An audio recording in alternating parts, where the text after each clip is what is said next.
Hello guys, this is Amol Khedkar bringing a new video to you. Today's video will be about the topic that you see on your screen, which says in a series of meetings, Chinese envoy calls for unity among ruling party members in Nepal. This is an article from the Kathmandu Post. Before we get started, please don't forget to subscribe to my channel as I upload these kind of interesting news about geopolitics, global economy, and India's role in the world markets on a daily basis. Please don't forget to subscribe and also let your friends and family know about this video as well. So yeah, what happened is that there was a ruling party of Nepal that had a sort of infighting into them, and China stepped in. Chinese Communist Party like CCP stepped in, and they saved the ruling party from collapsing. I mean, the government of ruling party of Nepal from collapsing. Okay, so this is a pretty important move by China, and I'm really surprised why this is not highlighted enough into the Indian news channels, because this is really something that should really be very concerning to India. Okay, so I'll just read a few things over here. Analysts say that while China is interested in keeping the Nepal Communist Party intact, it doesn't have any preferences when it comes to who leads the government. Okay, so I mean, to be very honest with you, China has a very big interest into Nepal. Nepal is like a bridge between India and China. Okay, as you know, Nepal is a very small country between two giants that are India and China, and whoever controls Nepal really has a very firm grip over that region. Okay, and Nepal is in South Asia, and when China is trying to encroach into South Asia, which is India's a sphere of influence, it is definitely posing a very grave threat to India's sovereignty in that region. Okay, not just that, Nepal has also received a whole lot of FDI from China. 90% of FDI that comes in Nepal comes from China. Okay, then there is the Belt and Road Initiative, the mega project of China that getting very huge traction in Nepal. Okay, so even that is an area of concern for India. And moreover, there are many trains that are constructed from China to Nepal. There is a place called Lumbini, which has very big significance because it is attached to Buddha. Okay, then from many cities in Tibet. Okay, Tibet to Nepal in Kathmandu. So there are many trains and planes that are being connected right now from China to Nepal, and this is a very big issue for geopolitical influence of India, and that's why I really wanted to bring this article to you. Okay, so I'll just read a few things over here. Days ahead of a crucial Nepal Communist Party meeting, Chinese ambassador held a series of meetings with senior Nepal Communist Party leaders, expressing concern over the ongoing power play within the ruling party and seeking support to act as a bulwark against an international movement targeting China. Okay, so China, as I said, it is really trying to gain ground in a world which is falling apart in front of its eyes. Okay, so as you know, recently US and Australia, they are trying to bring Taiwan into the United Nations, and definitely that China does not like that. Okay, so China is really trying to prop up communist governments all over the world,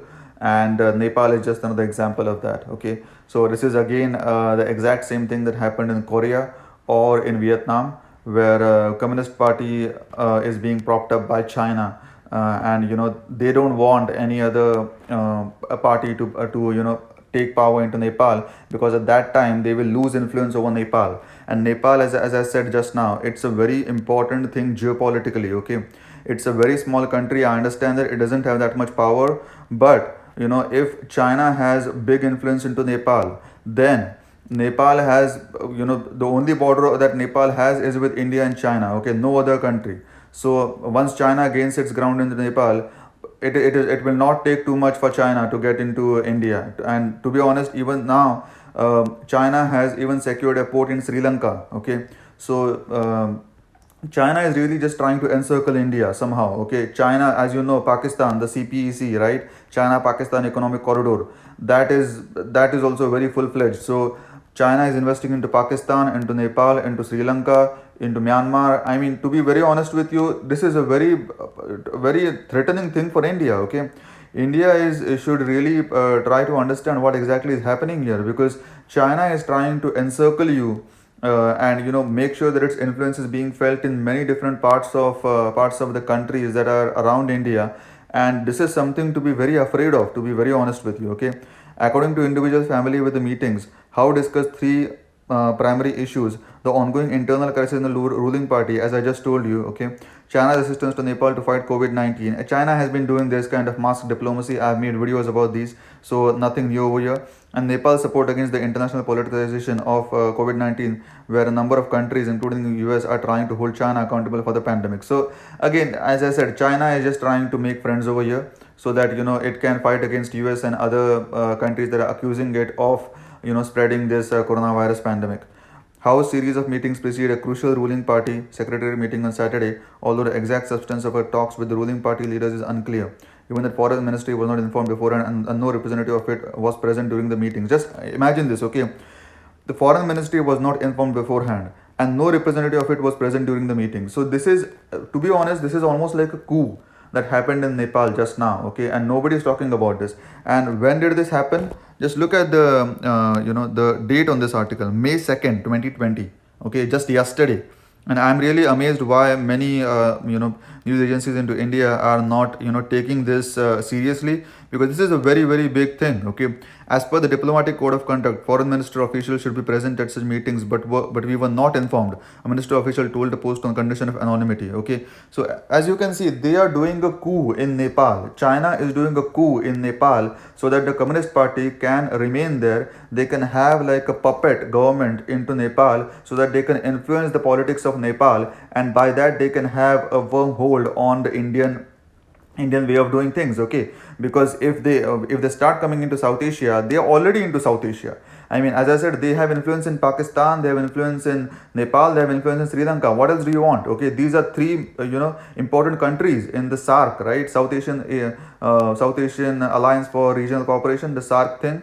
Okay, so China is already encroaching into South Asian context, which is a major threat for India. I mean, this is like literally the enemy is at your doorstep right now. Okay, so the Chinese ambassador in Kathmandu described the meetings as regular working communications. Obviously, they're going to say that because they don't want this to be seen as something more than regular communication. Okay, so Oli is the current the Prime Minister of Nepal. So and the senior leader of the party asked him to resign, leading to fears among party members that the party could split. Okay, and then that's why if the party splits, then there will be internal fighting into the party. Then some other party will come into the picture. But China does not want the Communist Party to split up and to have like a democratic party to come into power into Nepal. That's why it's doing all of these things. We should see these meetings in three contexts. One, China's diplomatic outreach after the COVID-19 outbreak. Second, China's medical and other assistance to Nepal. And third, China's interest in the emerging political situation in our party. Okay, so China is definitely trying to just have some ground into Nepal as much as possible. So there are some other paragraphs. I'll not go into the details of that, but all I can say is that I'll just read the last paragraph here, which says, due to ideological closeness, naturally the Chinese prefer a communist government in Nepal. Look, they are just saying this out loud. Who is saying this? The Chinese Subquota, okay, Rupak Subquota, who is a China watcher and deputy executive director of the Institute of Foreign Affairs, a government foreign policy think tank in Nepal. Okay, due to ideological closeness. Okay, definitely the ruling party in China is the CCP, Chinese Communist Party, and right now what they are supporting is the Communist Party of Nepal. Okay, due to ideological closeness, naturally the Chinese prefer a communist government in Nepal. That is pretty natural, because I mean they would never prop up like a democratic government in Nepal. Okay, that's just never going to happen.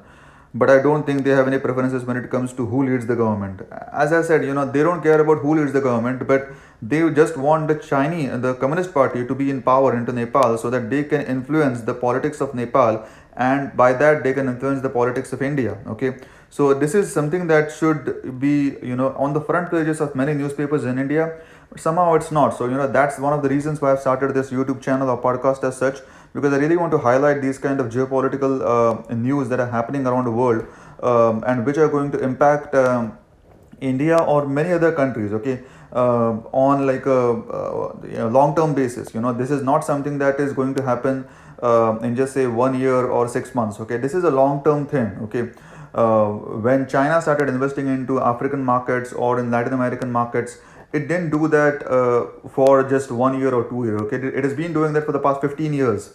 Okay, so China has been building all these markets for the past 15 years. So right now many African countries still support China. Okay, there are recent protests in China, but they are still in very much favor of China. Many countries in Latin America are still in favor of China. Okay, many countries in South Asia are now favoring China, or many countries in even Eastern Europe. Okay, there is Hungary, there is Serbia, there is Czechoslovakia, there is what Ukraine, there is Poland, there is Lithuania, Latvia, Estonia. All of them are supporting China. Okay, so China is definitely trying to to be honest, it is just trying to spread its feathers and make sure that no other country comes into its sphere of influence. So yeah, this is my analysis of this article. If you liked what I said, please don't forget to subscribe to my channel, and do like, share and comment on this video to let me know your thoughts, and we can have a fair and square discussion. Thank you. Have a good day. Bye bye.